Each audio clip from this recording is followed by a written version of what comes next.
De 2016 à 2020, le marché de la BRVM a reculé de moins 8,68% en moyenne chaque année. Concrètement, un investissement de 10 000 € sur cette période aurait perdu environ 3 650 €, soit une baisse cumulée de moins 36,5%. Bonjour et bienvenue, moi c'est André Menant. Aujourd'hui, je vous propose de revenir sur ce que j'ai appelé les années sombres du marché de la BRVM. Je vous invite vivement à rester jusqu'à la fin de cette vidéo parce qu'ensemble, nous allons décrypter les véritables raisons de cette baisse. Chaque fois que je vais parler du marché de la BRVM, je fais allusion à l'indice BRVM Composite Dividende Réinvesti, qui est l'indice qui représente au mieux l'évolution du marché de la BRVM. Tout a commencé fin 2015, début 2016. Les investisseurs se sont rendus compte que les valeurs, les actions avaient beaucoup progressé par rapport aux années antérieures.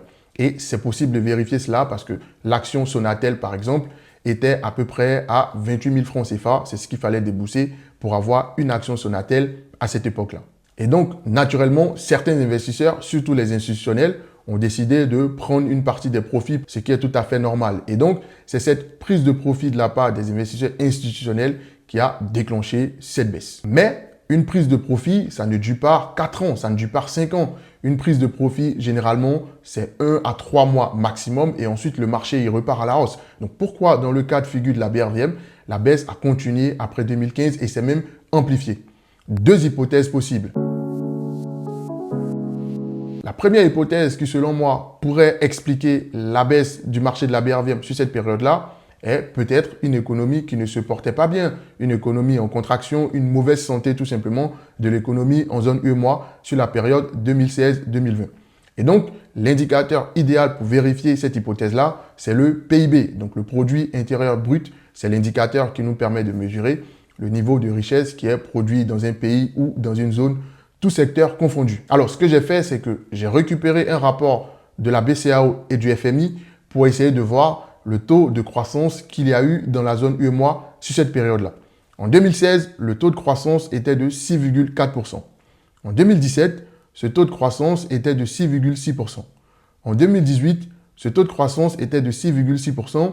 Et enfin, en 2019, ce taux de croissance était de 6,9%. Et donc, sur la période 2016-2019, le taux de croissance en zone UEMOA était plutôt intéressant. Une croissance moyenne d'à peu près 6,5% en zone UEMOA contre moins de 3% dans le monde.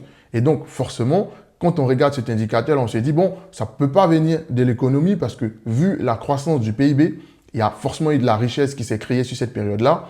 L'économie se portait plutôt bien. Et donc, sur cette période-là, la baisse ne serait pas due à une économie en contraction parce que le PIB nous montre clairement qu'on était vraiment en croissance sur la zone. Attention toutefois, je sais qu'il y a des puristes économistes qui suivent mes vidéos. Le PIB, effectivement, ne peut pas être utilisé à lui seul pour décider ou pour juger de la bonne santé économique d'une zone. Il faut confronter le PIB au taux de chômage, il faut confronter le PIB au taux d'inflation dans la zone sur cette période-là. Moi, je me suis limité ici uniquement au PIB et en tout cas, d'après les valeurs du PIB, on voit très clairement que dans la zone, l'économie était plutôt en bonne santé. Avant de passer à la seconde hypothèse, si vous me découvrez pour la première fois et que vous n'êtes pas encore abonné, je vous invite à vous abonner et à activer la cloche des notifications pour ne pas manquer les vidéos que je diffuse tous les jeudis soirs sur cette chaîne. Grâce à ces vidéos, vous allez mieux comprendre les mécanismes financiers sur le marché de la BRVM et tous les petits tips que je partage pour booster vos gains. Et puis, si vous ne l'avez pas encore fait, laissez un like pour soutenir la chaîne, pour aider la chaîne à grandir. Aussi, j'ai un programme d'accompagnement pour vous aider à réussir vos débuts à la BRVM. C'est un programme d'accompagnement personnalisé. Voilà, vous n'êtes pas dans des groupes de 10, 20 personnes. Vous êtes en tête-à-tête avec moi et je vous aide pour vos débuts à la BRVM. Si ce programme pourrait vous intéresser, vous avez juste à postuler en cliquant sur le premier lien dans la description de cette vidéo. Je me suis dit, l'économie est peut-être en bonne santé, mais peut-être que ce sont les entreprises cotées sur le marché de la BRVM à cette période-là qui n'avaient pas de bonnes performances financières et c'est ce qui a entraîné la baisse du marché. C'est ce que j'ai essayé de vérifier. Alors, pour infirmer ou confirmer cette hypothèse-là, j'ai pris les 3 des 6 plus grandes entreprises de l'époque qui constituaient l'indice BRVM Composite. Je suis allé regarder le chiffre d'affaires et le résultat pour essayer de voir comment étaient les performances financières à l'époque de ces valeurs-là. Et donc, j'ai pris Sonatel. Pour vous donner une autre idée, Sonatel, à l'époque, c'était à peu près 30 à 40% de l'indice. Donc, autant vous dire que si la performance financière de Sonatel était morose, forcément, ça allait impacter l'indice. Et donc, si la santé financière de Sonatel était bonne aussi, ça devrait normalement permettre à l'indice de se reprendre. Donc, allons voir les chiffres. De 2016 à 2020, le chiffre d'affaires de Sonatel était croissant. On est passé d'un chiffre d'affaires d'à peu près 905 000 à un chiffre d'affaires d'à peu près 1 206 000. Bien entendu, les résultats ici sont en millions de francs CFA. Et donc, très clairement, on a une croissance du chiffre d'affaires de 2016 à 2020, ce qui sous-entend que l'entreprise Sonatel arrivait à vendre ses services. J'ai regardé aussi le bénéfice. En 2016 et 2020, Sonatel réalisait de la marge. Le bénéfice a toujours été positif. Il y a quand même eu une petite baisse en 2017 et 2019. Cependant, le bénéfice était là. La marge, elle était positive. Et donc, pour moi, Sonatel, c'est propre d'un point de vue fondamental à cette époque-là. J'ai regardé aussi la Société Générale de Banque, qui était aussi un poids lourd de l'indice à l'époque. J'ai plutôt regardé le produit net bancaire parce que, en fait, les banques ne font pas de chiffre d'affaires. Les banques font ce qu'on appelle un produit net bancaire. C'est un peu l'équivalent du chiffre d'affaires, mais ce n'est pas tout à fait pareil parce que la banque ne va pas vendre des produits physiques comme par exemple du riz, du lait, du mil ou bien encore des voitures.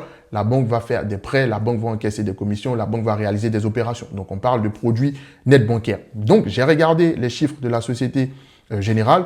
En 2016 et 2020, le produit net bancaire est croissant. On est passé d'un produit net bancaire en 2016 à 89 825 à un produit net bancaire en 2020 à 164 062. Et donc là encore, le produit net bancaire était croissant. Et donc ça sous-entend qu'en fait, l'activité de la banque se portait plutôt bien. J'ai regardé aussi les marges, les bénéfices.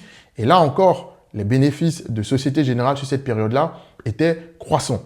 Et donc, pour ces deux entreprises-là, pour ces trois entreprises, puisque j'ai pris aussi Onatel qui était l'un des poids lourds de l'époque, pour ces trois entreprises-là, d'un point de vue fondamental, on est plutôt propre. Ce sont des entreprises qui ont continué à vendre leurs produits, leurs services. Et d'un point de vue marge, c'était des entreprises, même si les bénéfices n'étaient pas croissants, quand même, les bénéfices pour ces entreprises-là étaient là. Les bénéfices étaient positifs.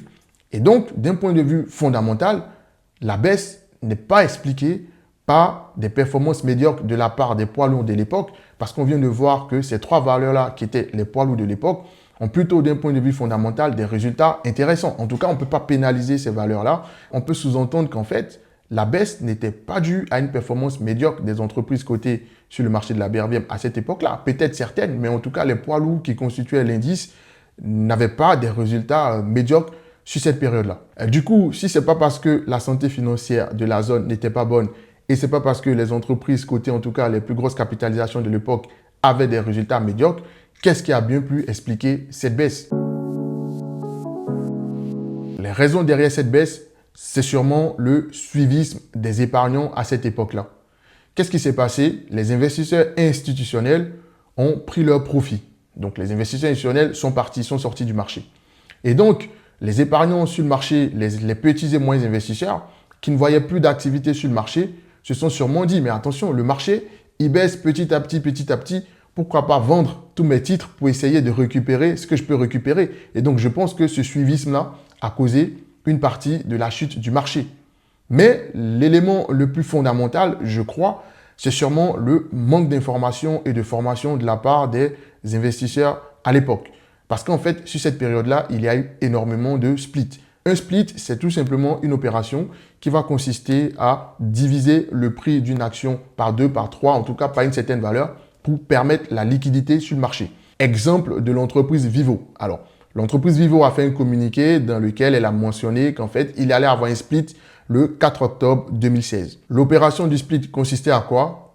Un investisseur qui détenait une ancienne action de 2500 francs CFA allait recevoir 50 nouvelles actions de 50 francs CFA.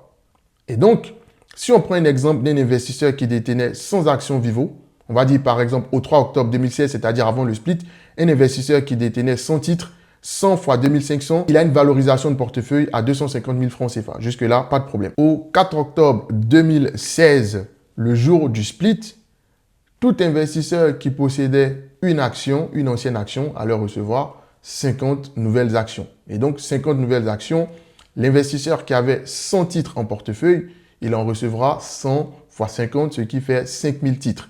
Et donc, la valorisation du portefeuille de l'investisseur à cette période-là, c'est-à-dire juste après le split, était de 5000 actions multipliées par 50 francs CFA, le nouveau prix unitaire d'une action, et donc un total de 250 000 francs CFA de valorisation de portefeuille. Si vous remarquez, avant ou après le split, la valorisation du portefeuille de l'investisseur était la même, sauf que le prix de l'action a été lui divisé par 50. Et donc, un investisseur qui ne comprend pas l'opération de split, qui se réveille le matin et qui voit que le prix d'une action est divisé par 50, il perd carrément la tête, il se dit mais qu'est-ce qui se passe sur le marché? Et ça n'a pas été la seule opération de split pour permettre au marché d'avoir de la liquidité. Il y a eu plusieurs opérations de split entre la période 2016 et 2017. Il y a eu l'entreprise CIE, l'entreprise Sucre Ivoire, l'entreprise BOA Mali, l'entreprise BOA Bénin, l'entreprise Onatel, l'entreprise Citab. Et donc, ces splits-là n'ont sûrement pas été compris par le marché, ce qui a amplifié la panique sur le marché de la BRVM à cette époque-là. Alors, il y a certainement eu une fuite de capitaux de la part des investisseurs institutionnels sur cette période-là. Cependant, je crois que c'est surtout le suivisme des épargnants, le manque d'informations et de formation qui a coûté, c'est presque 4 années de baisse au marché de la BRVM.